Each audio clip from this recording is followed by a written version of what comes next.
Yes, ndabasuhuje nongere kubifuriza kumererwa neza cyane mwe mudukunda mukadukurikirana buri munsi kuri YouTube channel Oya New ni imikino igiye itandukanye.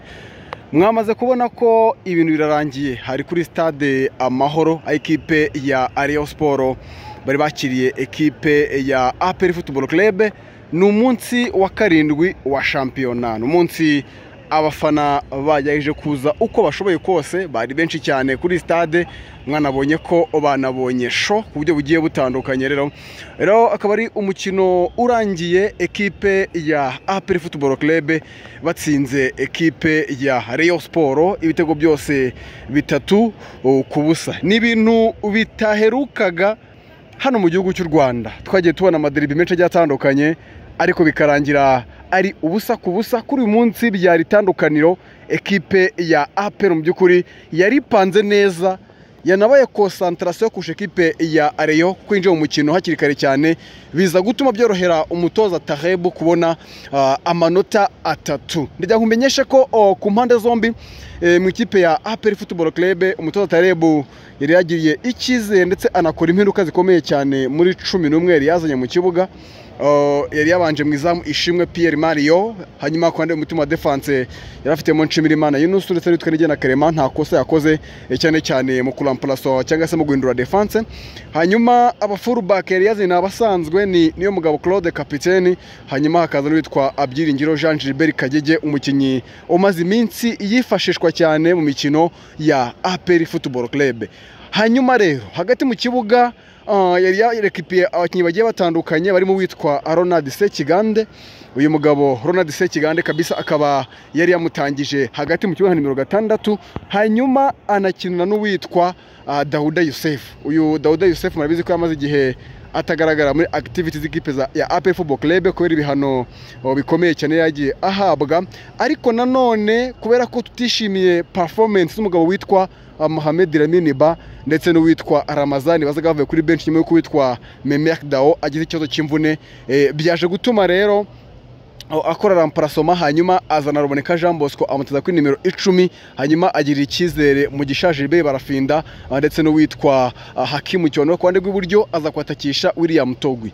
Bivuze ngo yari afite izindi solution zirenze imwe cyane cyane muri attacking, kuko urumva hari Dennis Omedi ndetse n'uwitwa Madusi bagomba kuza mu kibuga basimbuye, ikaba byafasha umutoza Taheb gushaka amanota muri rusange. Hanyuma ku mutoza Feruzi wa ekipe ya Rayon Sport nawe yari yamanuye intwaro ze zose kabisa, ziri mu witwa Paver Enzeha yari mwizamu, hanyuma afite ba defenseur Yustu Diange ndetse n'utwa Kabange, hanyuma afite ba fullback barimo uwitwa Serumogo Omale wanambaye Bahasali, hanyuma arongera azana undi muvandimwe ku ruhande rw'ibumoso bamwita Musore Prince, hanyuma hagati mu kibuga afitemo abasore bagera kuri 3 barimo witwa Abedi Bigirimana.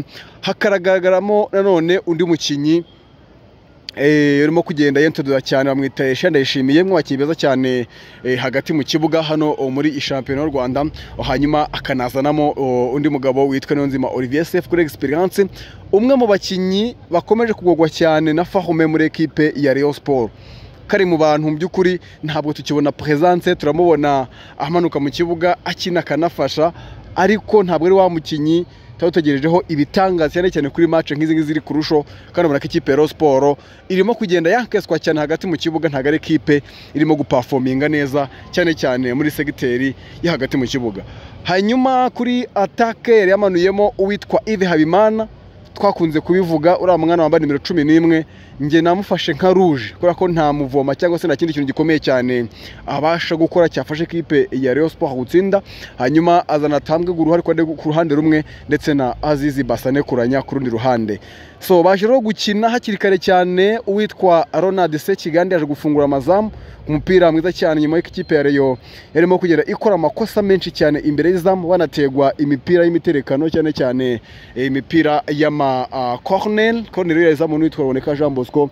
Byaje kurangira uwitwa Sekigande abatsinze igitego cy'umutwe, ariko ntago byatinze nanone nyuma y'amakosa akomeye cyane yo gukuvura cyangwa se guhagarara kwa defense ba ekipe ya Rayon Sport barimo Yustu Diange ndetse n'uwitwa Emmanuel Kabange, baje gutera shot rikomeye cyane inyuma gato ya Sirifasi hanyuma witwa Pavel Nzira aza kurekipira uvanamo n'ibiganza, ariko habura umuntu umukuvura, hanyuma witwa uriya Mutogoro uhagaze neza aza guhita yongera gutereka mu izamu, aba ateretsemo igitego cya kabiri cya ekipe ya APR Football Club.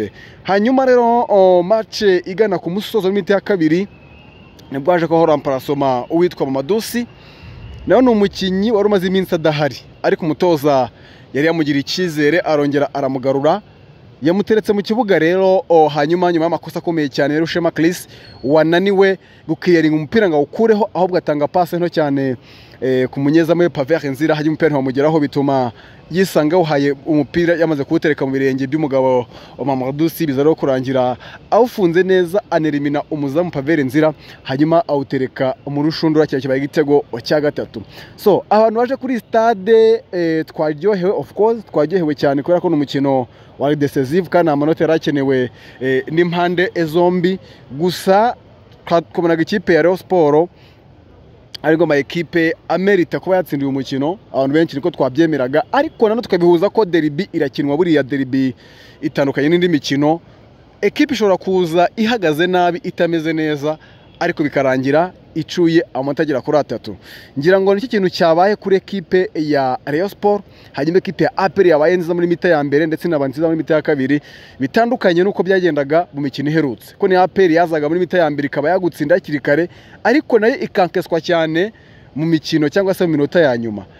Uyu munsi rero Tarebe ikintu yakosoye bongera imbaraga kandi yirinda gukora amakosa cyane cyane mu kudahagarara neza, anacungana na wingi za ekipe ya Rayon, kuko Rayon Sport ifite byibura wingi iriho Azizi Basane, tuzi ko yakora ikinyuranyo, ariko Azizi Basane ari mu bakinnyi mu by'ukuri batagira icyo batwara abadiverseri, cyane cyane ku maglaha ndevu match ziri decisive, zini match nini cyane usanga witwa Daude Yuse witwa Azizi Basane nta kintu afashe ekipe ya Rayon Sport. So bora nuko byagenze, navuga ngo ibindi byose turaza kwicara tubiganiraho muri rusange tureba icyakugwa n'icyo gukosora, ariko sofa bisobanuke neza nyuma y'imyaka igera kuri 2 nta ekipe ibasha gutsinda indi, cyangwa se nta kipe ibasha gutsira ibitego mu izamu rya adversary. Kuri uyu munsi byakosoze tubona ibitego 3, bivuze ngo ni match yari open ku mande zombi, haba ekipe ya APR Football Club ndetse na ekipe ya Rayon Sport. Ngira ngo nyuma ya match abantu benshi babonye